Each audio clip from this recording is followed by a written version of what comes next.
rebutan siapa di antara mereka yang mewakili untuk perang jihad. Ya, ada yang bapaknya bilang saya aja, anaknya bilang saya aja. Sampai kemudian apa itu namanya? Undian. Ya, diundi. Ternyata satu kita terutama sendiri nih Tat. Apalagi gadget ini adalah sesuatu hal yang kecil yang bisa dibawa kemana-mana dan bisa kita sembunyikan dari mata siapapun. Nah, tapi untuk menimbulkan rasa takut kita itu bagaimana Tat langkah-langkahnya Tat? Andai kan bukan karena Allah, kita nggak akan bisa mendapatkan hidayah, kita nggak akan bisa sholat, nggak akan bisa puasa. Yang memberi kekuatan kepada kita untuk melaksanakan perintah-perintah Allah, yang memberi kekuatan, kemudahan kepada kita untuk meninggalkan larangan-larangan Allah, hanyalah Allah SWT, bukan karena kehebatan kita. Insaf, bincang santai penuh faedah. Assalamualaikum warahmatullahi wabarakatuh. Alhamdulillah, salawatu wassalam ala rasulillah. Ketemu lagi listeners, senang sekali Dodo Wahyudi ketemu lagi di acara yang dipersembahkan oleh Malam Mengaji dan juga Darul Ilmi, yaitu Insaf, bincang santai penuh faedah. Di acara ini yang pasti kita bakal ngobrolin masalah seputar agama dengan cara interaktif dan juga santai. Dan insya Allah program ini juga bisa dinikmati di beberapa platform media sosial seperti YouTube, terus udah gitu Instagram, Facebook, dan juga radio malangmengaji.com. Jadi pastikan buat listeners yang belum subscribe di channel YouTube-nya Malam Mengaji, terus subscribe ya agar tidak ketinggalan konten-konten yang berfaedah. Alhamdulillah kita sekarang sudah bersama dengan guru kita yang terhormat, yaitu Ustadz Abu Ubaidah Yusuf As-Sidawi, yang sudah meluangkan waktunya untuk datang ke acara Insaf ini. Halo Ustadz. Alhamdulillah, Masya Allah. Jazakallah khair Ustadz sudah meluangkan waktunya untuk datang di Insaf ini. Kalau misalnya kita ngomongin masalah pemuda-pemuda zaman dulu, zaman-zaman para salafus soleh dulu itu seperti apa Ustadz? Apa namanya girohnya dalam belajar? Soalnya yang setahu aneh sebenarnya kalau di era sekarang gadget untuk informasi ataupun ilmu yang kita butuhkan itu kan seharusnya lebih gampang ya Tat ya. Tapi kenapa kok pemuda zaman-zaman dulu itu atau zaman para salafus saleh itu bisa lebih kuat semangatnya untuk menuntut ilmu seperti itu Ustaz? Ya, kalau kita lihat sejarah para pemuda-pemuda zaman dulu, Masya Allah luar biasa. Satu, mereka kuat akidahnya. Ya, seperti kisah Ashabul Kahfi itu kan Masya Allah luar biasa itu. Ya, mereka itu pemuda-pemuda yang mempertahankan akidah mereka, iman mereka, sampai mereka kemudian terusir ya, kemudian berlindung di gua itu, yang abadikan kisah mereka dalam surat Al-Kahfi. Bahkan kalau kita lihat sirah sahabat-sahabat Nabi itu luar biasa. Ada beberapa sahabat ya seperti Tolha itu masuk Islam umurnya 14. Ada Zubair umurnya 16. Ada Sa'ad bin Abi Waqqas umurnya 17. Ini masa-masa atau umur-umur usia-usia yang masih muda gitu kan. Jadi mereka ya. Luar biasa mereka imannya. Yang kedua, mereka semangat dalam belajar ilmu agama. Sahabat Ibnu Abbas itu masih kecil. Sahabat Ibnu Abbas itu masih kecil, Masya Allah, luar biasa. Sampai beliau pernah nginep di rumah Nabi SAW karena kebetulan beliau punya bibi Maimunah, itu juga salah satu istrinya Nabi SAW. Nginep untuk apa? Untuk melihat bagaimana sholat malamnya Rasulullah SAW, sehingga beliau ingin belajar dari Rasulullah SAW. Setelah Rasulullah meninggal dunia, beliau pun mendatangi para sahabat-sahabat yang senior sampai tidur di terasnya. Sampai segitunya Sampai segitunya semangatnya para sahabat-sahabat dulu dalam belajar. Ada yang sampai seperti sahabat Malik bin Huwairis itu sampai datang kepada Nabi nginep 20 hari. Belajar tata cara sholat Nabi SAW, meninggalkan keluarganya. Istilah sekarang mungkin daurah gitu ya. 20 hari ya. 20 hari ingin belajar bagaimana sholatnya Nabi SAW. Jadi luar biasa semangatnya mereka. Juga ibadahnya mereka luar biasa. Kalau kita lihat ibadahnya para sahabat, semangatnya mereka memperjuangkan agama Islam luar biasa.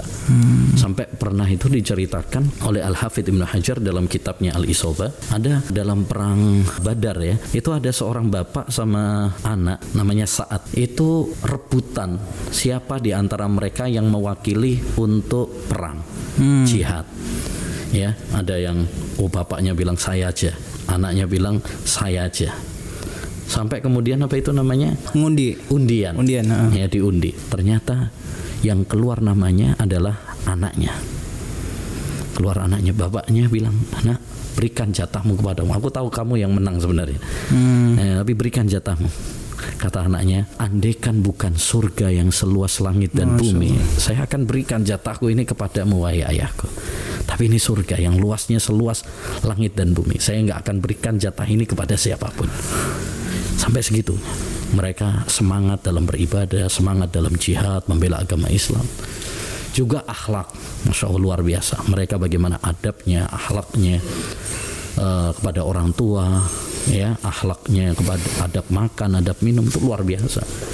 Ada salah seorang ulama itu pernah dipenjara sama bapaknya. Itu diceritakan oleh Imam Ibnul Jauzi dalam kitabnya Birrul Walidain, berbakti kepada orang tua. Di penjara 2 orang, bapak sama anaknya ini, kalau pas lagi sholat itu kan berarti harus wudhu. Wudhunya pas musim dingin, bapaknya sudah tua, jadi kalau pakai air yang dingin nggak kuat. Apa yang dia lakukan? Yang dilakukan oleh sang anak ini, dia ambil air bejana, kemudian dia berdiri, dia dekatkan sama lampu. Dia berdiri mulai dari malam itu sampai subuh. Untuk menghangatkan si air itu ya? Untuk menghangatkan. Masya Allah. Ketahuan sama polisinya, diambil lampunya. Ya, apa yang dia lakukan? Dia dekap ya air itu, yang penting hangat. Oh, di badannya itu Di badannya supaya tidak kedinginan.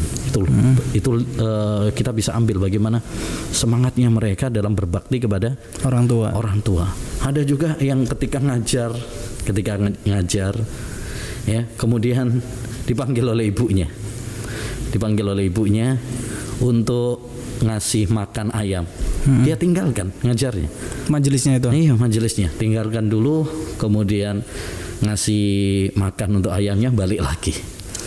Jadi luar biasa para salafus saleh, pemuda-pemuda dulu dalam mereka berakidah, dalam mereka menuntut ilmu, dalam mereka beribadah, dalam mereka berakhlak, itu luar biasa. Makanya pemuda-pemuda sekarang ini, milenial sekarang ini harus membaca sejarah dan kisah-kisah mereka untuk kita tiru, kita teladani. Rata-rata pemuda-pemuda kita sekarang kan salah idola. Yang mereka contoh artis, yang mereka contoh pemusik, penyanyi, ya pemain bola, kadang-kadang orang kafir yang paling banyak. Betul. Nah, ini yang harus dirubah. Jadikan idola kita adalah para nabi, para sahabat, para tabi'in, para ulama-ulama salafus saleh, sehingga kita bisa meniru mereka, baik dalam akidah, baik dalam ibadah, baik dalam akhlak. Ini yang paling penting. Perbedaan antara pemuda milenial sekarang ini sama generasi pemuda para sahabat dulu itu, yaitu tadi ya. Jadi kalau misalnya pas satu dulu itu kita ngaji ataupun mencari ilmunya sampai nginep-nginep di rumah masyaikh gitu kan. Tapi sekarang cuma tinggal klik aja di gadget yang kita punya, informasi yang apa kita butuhkan dapat Ustaz.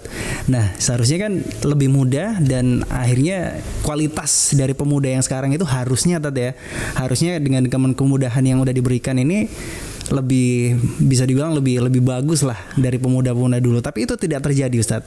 Jadi jadi untuk menyiasati supaya kita itu untuk memanfaatkan gadget dan juga internet ini supaya benar-benar berfaedah dan juga sesuai dengan fungsinya, itu kayak gimana Tat? Biar kita nggak terjerumus ke hal yang salah seperti itu. Ya, gadget sekarang itu fitnah dan ujian yang sangat maha dahsyat. Bukan hanya untuk anak muda sekarang ini, Masya Allah, semuanya punya gadget. Yang tua juga nggak mau kalah, anak-anak bahkan, apalagi sekarang pada online semuanya.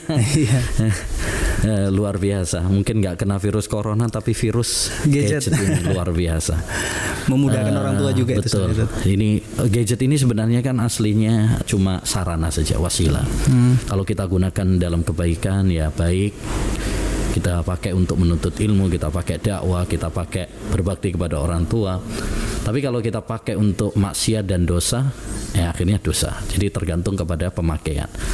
Bagaimana supaya pemanfaatan gadget ini, terutama bagi anak-anak muda, supaya tidak terfitnah? Yang pertama tentu kita harus menggunakan gadget ini seperlunya saja. Jadi jangan terlalu kita tersibukkan.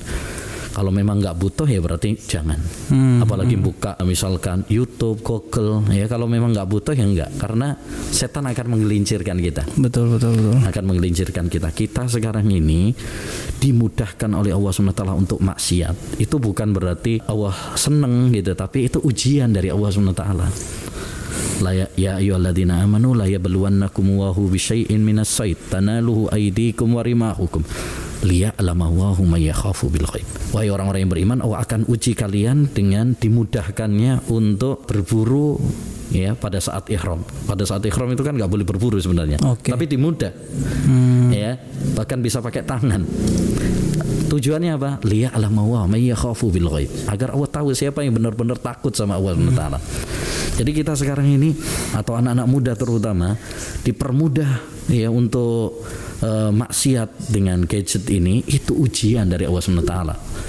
Karena Allah pengen tahu siapa yang benar-benar takut sama Allah, siapa yang tidak. Yang kedua, kita harus memanfaatkan gadget ini untuk hal-hal yang bermanfaat. Seperti tadi saya bilang, bahwasanya gadget ini seperti pisau bermata dua. Kalau digunakan baik ya baik, berpahala. Kalau digunakan yang jelek jadinya dosa. Betul. Maka sekarang ini kan mau nggak mau kita memang harus gadget ya. Iya. Dituntut untuk gadget. Betul. Dituntut untuk gadget. Jadi kalau memang kita harus memakainya, berarti pakailah, sibukkan dengan hal-hal yang bermanfaat. Pakai untuk ngaji, sekarang banyak tuh ngaji betul. Jarak jauh online ya. Bisa juga dengan untuk dakwah ya. Untuk dakwah. Bisa juga untuk silaturahmi ke grup-grup itu, misalkan saling berbagi faedah antara satu dengan yang lain. Kita gunakan untuk hal-hal yang bermanfaat. Karena kalau kita tidak menggunakan untuk hal yang bermanfaat, akhirnya kita akan terjerumus kepada hal-hal yang dosa. Karena setan itu seperti itu akan menggelincirkan, menggoda kita. An-nafsu illam tushghila bi ta'atillah saqulat ka bi ghairi.